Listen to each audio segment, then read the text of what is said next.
my morning run in. Short day today. Just a couple miles. Woke up hella late today. Looking forward to this McDonald's. Sunday morning.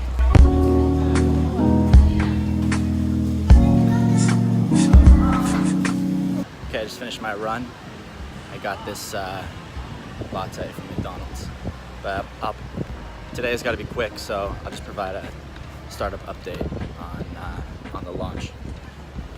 So I got like a week and a half to get this launched, and over the last week or so, I've kind of solidified the customers that I want to get for the 10-person alpha group, which is just consisted of getting a lot of meetings with people, asking if they pay for it, asking if they try it out, offering, be like, hey, you can cancel if you want, all this. And I think I got 10 people that are saying that they're gonna buy it. I don't know if all of them are gonna commit, but that feels pretty awesome, to be honest.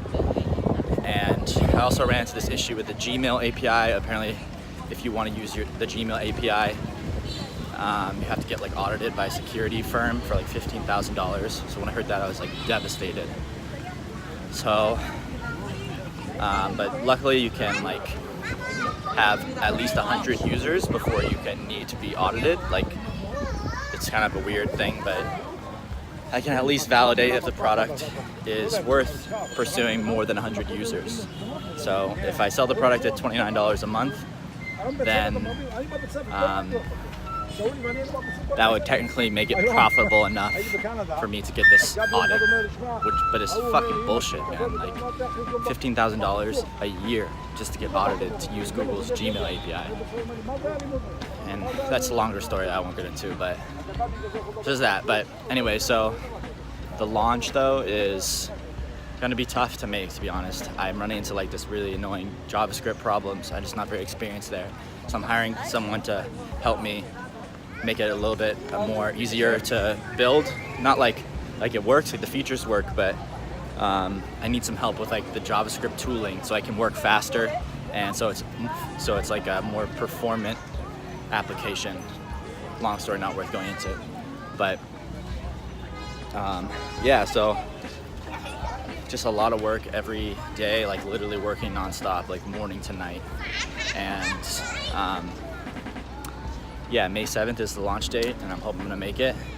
So this YouTube video is a little bit short, but yeah, that's what's going on. I'll keep you guys updated on all of it.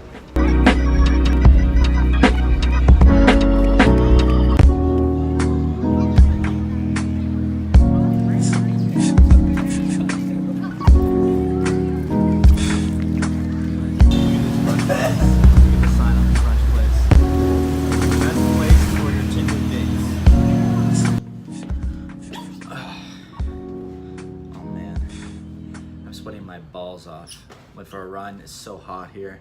Okay, so what I want to talk about today is doing things for yourself versus doing things for others. And I think that this is something that I've thought about a lot, especially earlier in my life. I think I've done a lot of things that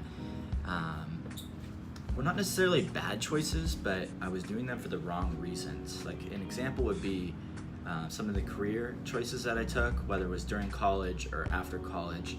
I made those decisions.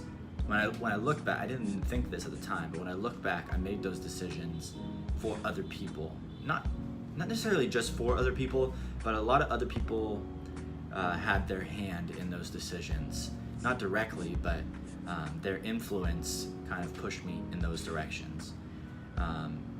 And I don't regret anything, but I went down some career paths that weren't for me, and they weren't for me because I left them. When I got in them, I realized they weren't for me. And I see a lot of people pick careers in college or pick careers in high school because they think that's what they'll like. And some careers are harder to go back on. For example, being a doctor or a lawyer. You get so deep into these careers, but you don't know if you actually like them or not. But that's another story. What I'm trying to say here is that I made decisions because I wanted to please those people, whether it was my parents or my friends or girls or whatever. I picked some of these careers, or just my peers in general. I picked these careers, I picked these paths because I thought it would make their perceptions of me would be better. But I think it's really important. Something that I've learned, I'm obviously like struggling with this every day, and I think a lot of other people struggle with this. Maybe they don't talk about it, but it's one thing to get influenced by those things, but it's another thing to get stuck in them and not have a way out. Like if you get stuck into those, if you get pushed into those, it's okay. But if you don't find your way out of those decisions that you aren't ultimately happy with, then you could be unhappy for a long time. So I think it's important to be able to like consciously realize that you've made a bad decision and get out of it. And sometimes it's not like very honorable, or it's not very like it's failure, right? It's admitting failure. It's saying like, this didn't work for me, and now I'm gonna do something else. So now I try to realize when that's happening, and I try to prevent it. I try to avoid it more preventatively. A tangent on this is like, I remember when I was like 12, 13, 14 years old, I wanted to make video games. That was something that I really wanted to do, but it wasn't like a cool thing to do, so I don't think I ended up pursuing it because like I didn't have anyone around me that could like help me with it, and it was kind of maybe more like a flash idea. Right? Another thing is like, I knew I wanted to code. I was making websites. I was doing this when I was 15, but then life happens, and you go through high school and college, and it's gone. Or like I remember 3-4 years ago, before I was doing this, I was on Product Hunt being like, oh, this is fucking cool. Like I love this shit. But I never thought to myself like, oh, I could do this myself. Or like deep down, I always knew I should have like done it myself, but I didn't have the balls back then to actually do it.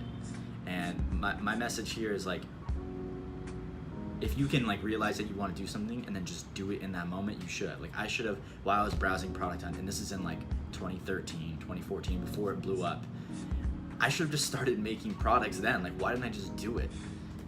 So that's not a regret, but now I'm trying to capitalize on things that I want to do, and just do them instead of wanting to do something and not doing it, and being stuck in the things that you like are, your environment is pushing you to do. I think it's so important to like, and one thing that I really like about traveling is that you're alone a lot. You have a lot of time to think and focus and be yourself, and you can really follow and focus on the things that you truly want to do. Okay, so this tangent is going all over the place, but the point that I'm trying to make is that it's important to have your own identity and just do things that feel right to you. It's one of the reasons why I'm starting this YouTube channel. I was watching YouTube for so long, and I was like, damn, I really want to start a YouTube channel. Like, I just want to try it. Like, I have this like motivation in the back of my head all the time to do it, but I'm like, oh, I can't get on camera, I can't do this, and like these videos obviously fucking suck, but I really enjoy doing it. And now I'm looking at it like, oh, this is cool. I can like document my life and all this thing, and like the fact that I jumped on it and I did it, I'm really proud that I did that, because I had been putting it off for a really long time. Yeah, I don't know. This got way too like crazy, but yeah.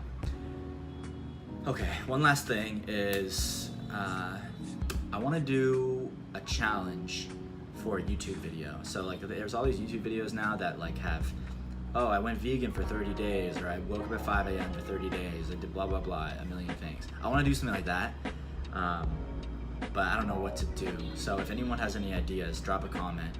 As long as it's not like crazy time intensive, like read a book a day or something like that. I want to try a challenge and make a video on it. So if you have any ideas, drop a comment. Yeah. All right, I'll see you in like 2 days when I do another upload on Wednesday, I think. Let me know again any other topics you want me to cover. Yeah, peace out.